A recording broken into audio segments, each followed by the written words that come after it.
Kane's POV. I almost laugh at the revelation that Seth was behind this whole incident all along, however know that it must be dealt with in the best possible way to avoid further implications. Look, this is what I want you both to do. Get in the car, drive to your dad's place and get the girl, bring her back here and put her in one of the spare rooms. I tell the pair of them, as they nod simultaneously with my plan. Tell her that she can see Tessa in the morning and I'll have clothes brought to her room for when you get back. She can shower and change here, I state, as the three of us stand from our current positions and head towards the door. It was late now, and the day had seemed to stretch on forever at this rate. We might need to take a look at those burns when she gets here too, Seth informs us on our way out as I nod and internally prepare myself for the sight of them. Now that the stress of my packed duties and meetings were past, I was beginning to grow furious with Leo. He signed up to being a human back here only to use and abuse her like his very own puppet. He was a sick bastard, but I'll have him dealt with tomorrow. I leave Seth and Anthony at the main staircase, as they head out to the car to go and get the girl to bring her back here. In the meantime, I head back to Tessa's room to grab clothes from the wardrobe, and they're filled with girly shit. Hopefully she managed to doze off, although she did ask to be woken up if I had any update with Aaron. But it can wait till the morning. I should let her sleep. I reach the door, being careful on opening it not to make too much noise, before I step in and begin to make my way towards the wardrobe. Kane? I turn on my heels, hearing her quiet whisper, before she pushes herself up onto her elbows and finds me across the room. What are you doing? She ponders next, rubbing at her left eyes before proceeding to sit up fully. I watch her stretch a little, judging that she must have been beginning to doze off, however not fully fell asleep yet. I'm grabbing clothes from your wardrobe, I explain, as she pushes her long hair back from her face. Clothes? She sounds confused at first, before I sigh and approach the edge of her bed, deciding that I might as well get it over with to give her some relief from today. We found her, your friend, she's on her way here. I came up to grab her a change of clothes. I cut to the chase, watching her whole face light up after each passing word. She's okay? But you won't send her back there, will you? Back to him? She rushes out, panic surging through her at the sudden thought of Aaron going back to her original situation with Leo. No, she will stay here. I plan on dealing with him tomorrow, I confirm, before she squeals loudly and lunges towards me, arms wrapping around my shoulders in a tight embrace. Thank you. Thank you so much, Kane. She yells out, having fully woke up now, as I chuckle at her eagerness. You didn't stutter. I was worried that it wouldn't go away this time after I scared you earlier with my temper, I point out, as she pulls back from me and offers me a genuine smile. I'm trying, she comments, her eyes glinting with an unfamiliar emotion. I know you are. I'm glad. I admit, thankful that she was beginning to warm up to me more and more with each passing day, understanding how to deal with me as an alpha. So what happened? Where did she go? Tessa sits back, legs crossed and prepared to hear a full update as I twist slightly to face her. I clear my throat, enjoying this brief moment in which I could contribute to her mood, with the slight ounce of guilt still remaining from before when I had shut her down time and time again about her friend. You can thank Seth, he went rogue and took it upon himself to go back for her. I chuckle, as she shakes her head and smiles in disbelief. He's a good guy, she states, as I fight back my inner wolf to not become jealous with the meaningless comment. She doesn't mean it that way, he's a good friend of mine and a good friend of hers now. Behave. He is. He took her to his dad's place not far from here and put her in the basement. Not even my best trackers could catch her scent. I was starting to get worried, but turns out it was just Seth this whole damn time. I explain with a scoff, given that I hadn't even considered it as a possibility until he had fessed up. Can I tell you a secret? She whispers, although I catch the playful side to her tone and nod for her to go on. Between you and me, I actually think that Seth might like Aaron. Why, you know? We continue to laugh together as Tessa admits her suspicions, and I inwardly agree with her. I think she's onto something, despite knowing that Seth did actually put her down as an option at the Judgment Day but was too late to explore it. I think he wants to now. Another question, she continues, as her face falls into a confused expression, shuffling slightly to get more comfortable. What is it? I push her to say it, again feeling guilty over the fact that she might potentially hold back on telling me things now after I continued to cut her off before. But I suppose there's always the last resort to get information out of her now. If Aaron has already been selected for the trial period, is it too late for Seth to be with her instead? Tessa's eyes glint with curiosity, as they grow big and hopeful for my next response. In the books, it's not this simple, but if there's one thing I know about Seth, it's that he will for sure make it work his way or the highway. If it's meant to be, then it will be. Maybe Aaron will need some time first to get over what's happened before rushing into things. I bargain, as Tessa seems satisfied with my response. With that, I look her over once more, seeing her tired eyes behind her excited facade. She needs to sleep. I want you to sleep. You can see Aaron in the morning, I state, before she pouts out her bottom lip slightly in please with me. The most you'll get from me with that face is a kiss, Angel. That's my decision. Sleep and you can spend all day together tomorrow. How about that? I state, not shifting in my decision.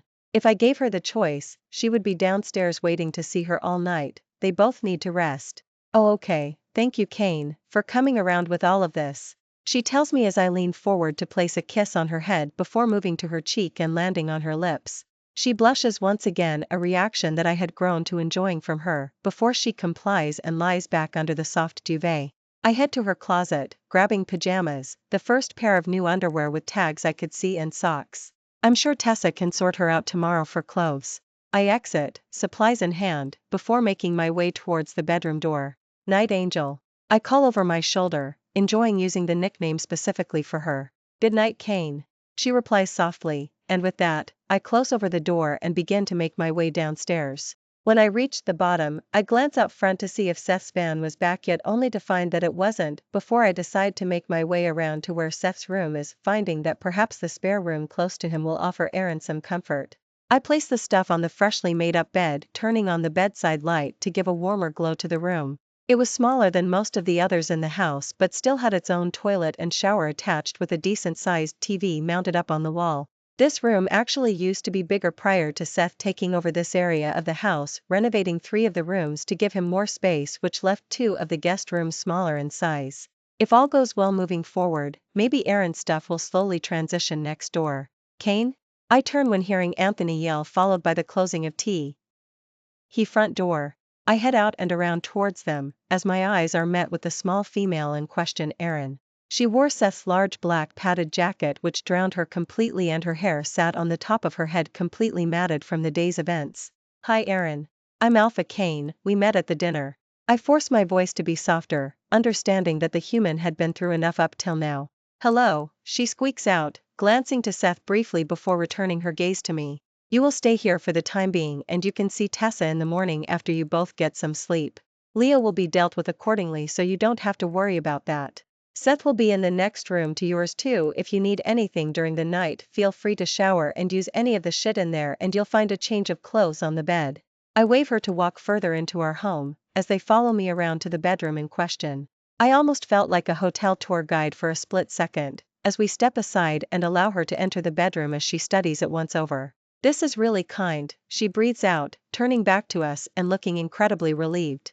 Get a good sleep and we will see you for breakfast. I nod, as she pushes a small smile onto her face before I turn to leave her with Seth to get settled in. Who knew these humans would impact us this much?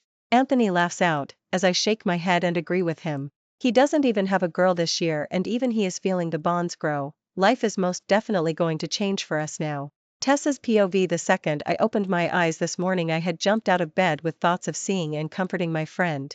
I showered and pulled on a fresh change of clothes before instinctively grabbing spare stuff to take to Erin in case she needs to change. I rushed towards the door, grabbing the handle with my free hand, twist it before swinging it open to be met with a hard C. Hest.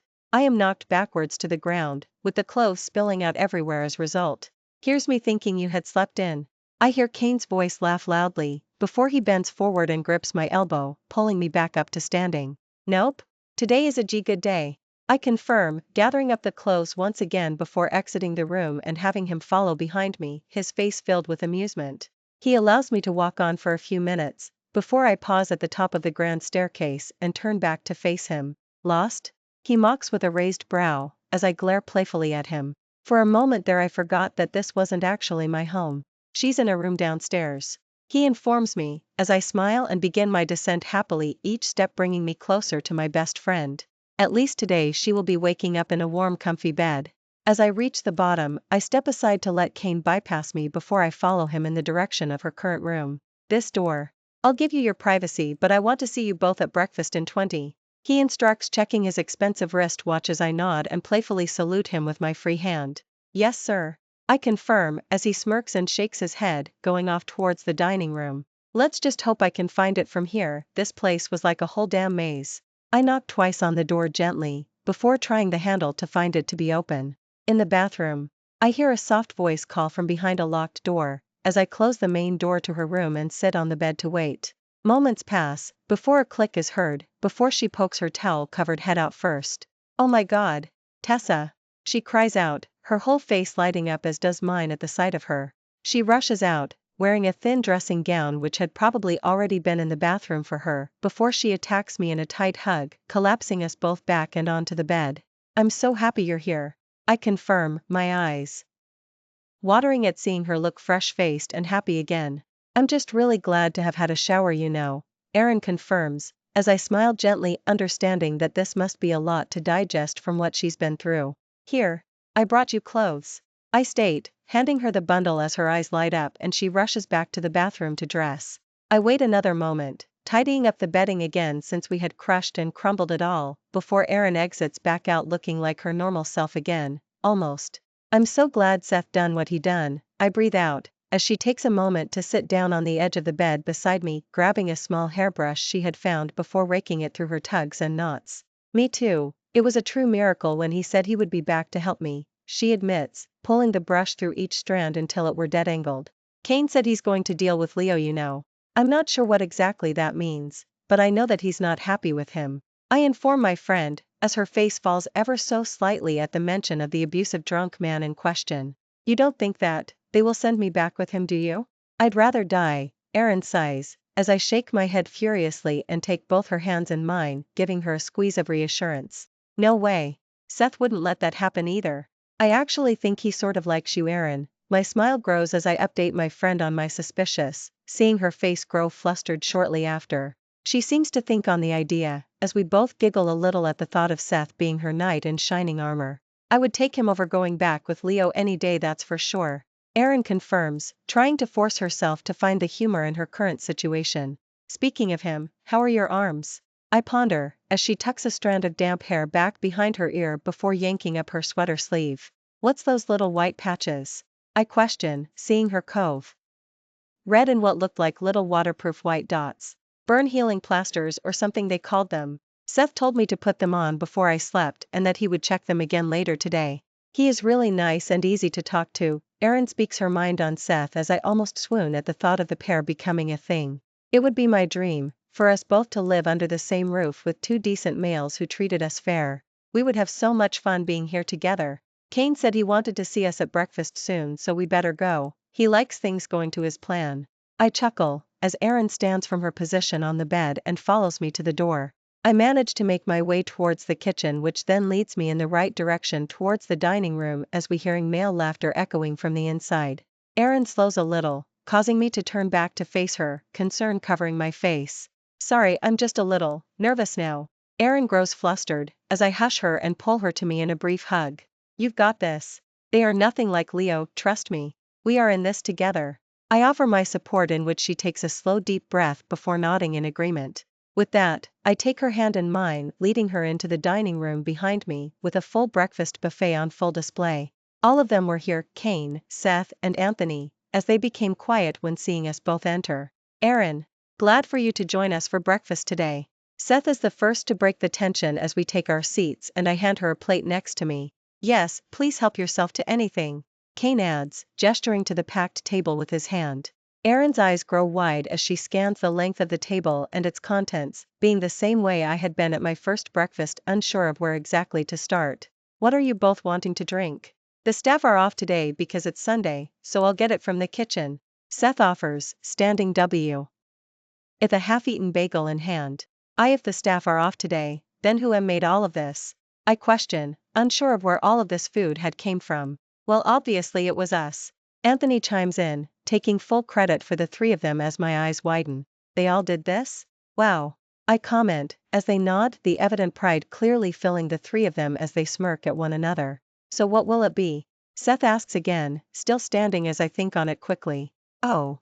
Maybe an orange juice? I ask, earning a nod of approval before he looks straight at Erin to answer next.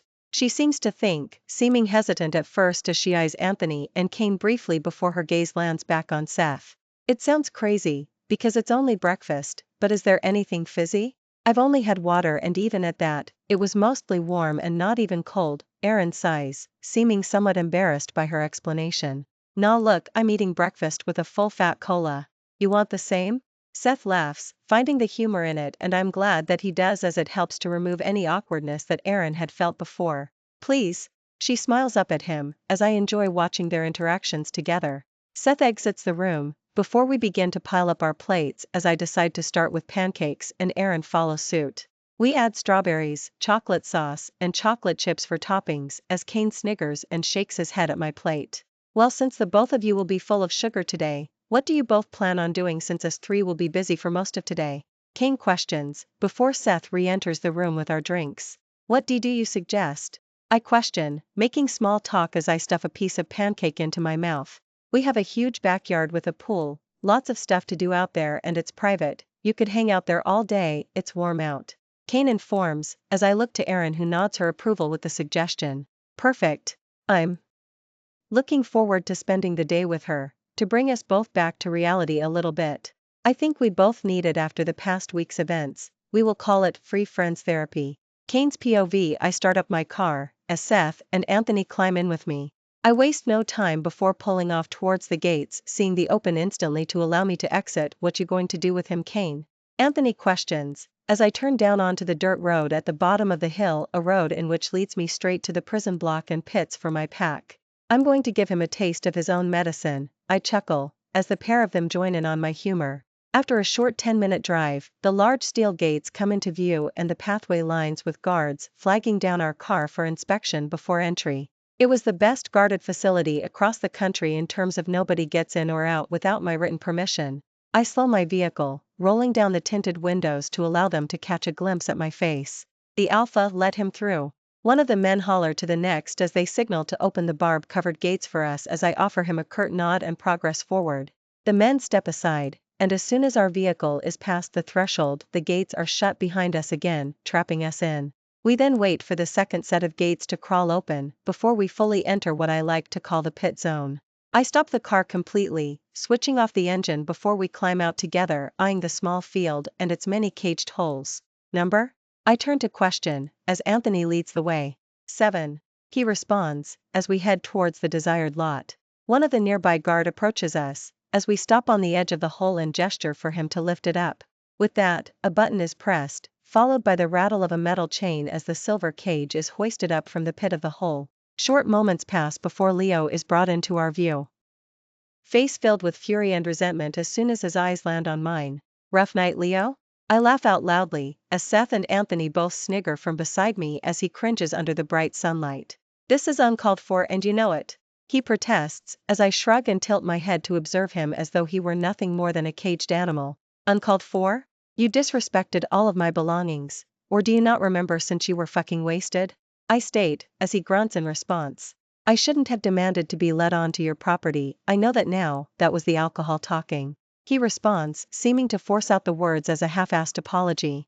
I wave my hand to the guard, who presses the next button, in which tips the cage forward, forcing him to flop out onto the grass as he lands with a heavy thud and a curse. You disrespected my property, disrespected my title, and disrespected my human. I sneer, as he stares up at me from his position on the grass. You're human? Be lucky that you even still have one. Mine's ran off, and that's what I was trying to report to you in the first place. He fumes, as I suddenly understand that with a man like Leo, progress was less likely to be made. This man would always be this way, stubborn, greedy, and abusive. You turned up and accused my human of causing yours to take off just because you knew they were friends. Did you ever stop to think, Leo, that maybe, just maybe, she ran off to get away from you because you're unbearable to live with? I mock, as he growls in response. Typical, growl at the Alpha and get yourself killed, why don't you? Same shit, different day of the week. Whores. The lot of them. You know that, you all do. Those humans are only still alive today to serve us. He argues, even looking to the guard for support on his statement, which he of course doesn't find. You're a fucking pig. I roll my eyes and check my watch, growing bored of his hysterics. Seth, I'm happy F. Were you to deal with him if you fancy it? I turn to my friend, knowing that this situation currently felt a lot more personal to him since he had actually been the one to remove Aaron from his clutches. Deal with me? I haven't broken any fucking rules. Of course, he argues on, attempting to stand to his feet only for the guard to swiftly force him back onto the ground, a skill they had all been specially trained in. I've only recently began to notice, Leo, that you're actually becoming a bit of a weight for me and my pack, like a disease that's spreading itself from the inside out, and just like a cancer, I'm afraid we will need to cut you out. I shrug, watching him shake his head from side to side in disbelief. I was still stuck on whether to actually have him killed or not. Perhaps I could leave him to rot for a couple of years in my cells and see if he has any hope of being reformed. Not much of the prisoners here do, so the chances of that working out were already slim. That whore of yours has you under her thumb right where she wants you. She is the disease in this pack, not me. Leo roars, as I instantly slam my foot across his face, drawing blood from the force of the kick as he groans in pain. Get him to the cell, I demand, as the guard whistles 2 others over before they cuff him and drag him off in the direction of the main prison building. What a fucking waste. He was a good warrior for this pack once upon a time, and now look. He went right downhill after his last mate died. Anthony complains about Leo, as I nod once in agreement. We all lost our woman from the Great Plague, but we can't blame the humans for that. That's the difference. Leo can't learn to give them a chance because he blames them for what happened. It was idiotic for him to even want a partner. He should have just kept to himself and this wouldn't have happened. I add, as we make our way back to the car to drive across to the next part of the grounds. We all lost our loved ones to the plague, which seemed to attack the genetics of our female wolves, and amongst those casualties included my own mate, but I grieved for a few years and moved on. She wouldn't want me to suffer alone. As males we must do what's right and must start over again. The humans are part of that agreement, helping us to repopulate and rebuild for a better life for all. Those that remain bitter and stuck on the past will be left behind whilst the rest of us progress forward. It's the only way of survival. You look pissed. Seth chuckles, as I snap out of my thoughts and drive towards the cell block. I am. He keeps outright disrespecting Tessa and thinks I won't do shit about it. I snap out, as Seth and Anthony share knowing glances. Sounds like love to me if I've ever heard of it, Seth mocks on, as I scoff at his comment. Really, Seth? Because love to me actually looks more like breaking around 50 rules to kidnap somebody else's human from them to then lock them in a basement until things blow over and their male winds up in the pit for disrespecting the alpha himself. I shoot back, earning a cackle from Anthony in the back seat. He's got you there, bro. Anthony continues to laugh, as Seth shakes his head in disbelief whilst I park up the car once again. Dumbass, is all he can respond, which only causes myself and Anthony to laugh more. All I'm saying is, you're damn lucky that I like you, Seth, and that you're the beta, because this wouldn't have worked out well for any old pack member now, would it? I shut off the engine, turning to scold him as he turns his face away from me to stare out of the window. He's such a child sometimes that we can't help but poke fun at him. Aaron's better off for it now though, and you both know it. He defends, as I throw a knowing look back over my shoulder at Anthony, who too can see right through Seth and his growing crush. Seth, like Anthony, never actually had the chance to meet their mate before the virus swept through our towns years ago, probably for the best. Let's just get in there and deal with that ass so we can get home. Seth huffs out, as I laugh once more. Get home to your girl, you mean? Anthony adds as we all exit the car, causing a last snigger to erupt between us both as Seth shoves him playfully. I hate to say it, but he's right. Like, just get this wrapped up so that we can get back to tie up any other loose ends. Tessa's POV with what started out as one of the best days ever, with Aaron being here and us both being left home alone to hang out, sunbathing out at the pool and overall just having the best time. Things soon took a turn for the worst. What was that? Do you think they're back? Aaron questions, as we cautiously move our hands towards the nearby towels in case we have to cover up. We were being bolder than usual, laying out here with our bikinis on to try and catch some sort of base tan, and not to mention that we wanted to use the pool too. As we wait a moment for the males to show themselves and to inform us that they were back, the unexpected happens instead. A high-pitched giggle is heard, following by another shriek of laughter, before clip-clops of high heels are heard against the outdoor patio the second that they reveal themselves. We spot them, whilst they spot us, as we stare at one another from opposite sides of the garden. Who are these girl? Who the hell are you two? The redhead sneers, chewing her gum relentlessly as they both look shocked to see us as we are them. We are here on our trial. Aaron is the one to respond, finding the best thing to say as I had remained stunned and silenced since the moment they had walked outside. The redhead stood in the tallest pair of heels I had ever laid my eyes upon, with a metallic silver bikini which consisted of the skinniest of slithers of material to cover only her nipples, slit, and ass. Who are they and how did they so freely walk into the alpha's home? And with that thought alone, my heart sinks to the pit of my stomach.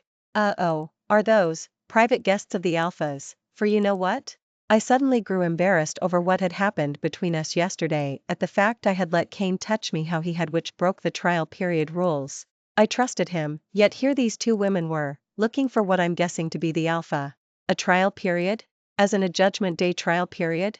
With who exactly? The platinum blonde demands more knowledge next, as I take note of the only thing separating us from them being the large stretch of grass in which their ridiculously tall heels would no doubt get stuck in if they even attempted to come over here. The alpha. Kane, I call out to answer their question, understanding that Aaron didn't have much else to say on the matter of who she was actually originally here for. He was an ass. That little one claims she's here for the alpha. The blonde cackles, leaning forward and even going as far as to clutch her stomach as though it was the funniest thing she had ever heard. Her hair, unlike the redhead's, was nested on top of her head in a blonde messy bun large enough to situate a family of birds. Meanwhile her swimsuit, if you could call it a one-piece, was seconds away from snapping off her body. It was so tight, with large cutouts here, there, and everywhere to reveal more skin. I couldn't even bring myself to believe that Kane would ever even entertain women like this pair. They made myself and Aaron's exposed bikinis look like diver suits beside the pair of them, with me being in a dark brown tie bikini and Aaron being in a black one. Is this some sort of charity work maybe? Working with one of the schooling centers? The redhead questions, sarcasm lacing her tone as I turn to look at Aaron, who looks just as irritated as I felt. Just a typical trial period. Aaron calls back, before the two of them snigger and whisper to one another whilst occasionally glancing towards us before giggling. They were evidently older than us, maybe even in their 30s, both sporting their fake boobs and blown-up lips. I didn't take any of them for being into females like them, considering they had given myself and Aaron, two normal humans, their time and attention. This made no sense, and yet I couldn't help but shake the feeling of betrayal on Kane's part. Why would he bring me here if he has them lurking around? Is this going to be my life now?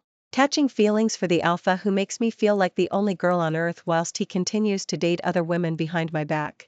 That can't be the case. I was an idiot to think that I would be enough for a male like Kane. I sigh heavily, speaking my mind as Aaron hushes me instantly. Nah, stop that. I've seen how he stares at you. You've won him over, trust me. I don't know who these girls are, but they are probably just old news that have washed up again to shoot their shot before it's too late for them. Aaron speaks with conviction, always being the one to instill confidence within me from a young age. But how did they get through the gates and unlock the front door? Kane must have given them access and a key. I sigh, as Aaron shakes her head. Nope. I don't believe any of this. We just have to wait it out until they get back, then we can judge what's actually going on here. Aaron states firmly, as I shrug weakly, already feeling crushed by my own thoughts. What are they doing now? I turn and ask, seeing them both removing their clown shoes before placing down their bags and wiggling around.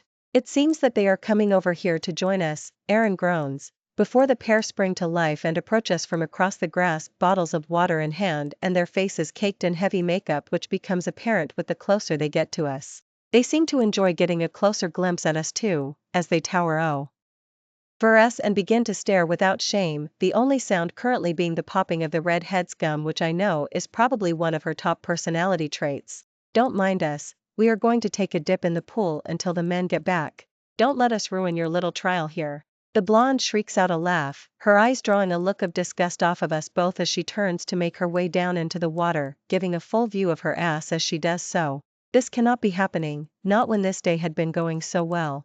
How are we supposed to compete with the likes of them? Prancing around with their whole bodies on display and ready to be used by them. Why then would they even bother going to the effort to build real connections when they can just get what they want for less hassle? It all made sense. Being here with Kane was just far too good to be true. There had to be a catch. Let's go in, Aaron states once the both of them are in the water, beginning to toss a beach ball back and forth like the typical movie. I nod in agreement, standing up to cover myself with my towel and suddenly feeling on the verge of tears, for the first time feeling utterly disappointed with Kane.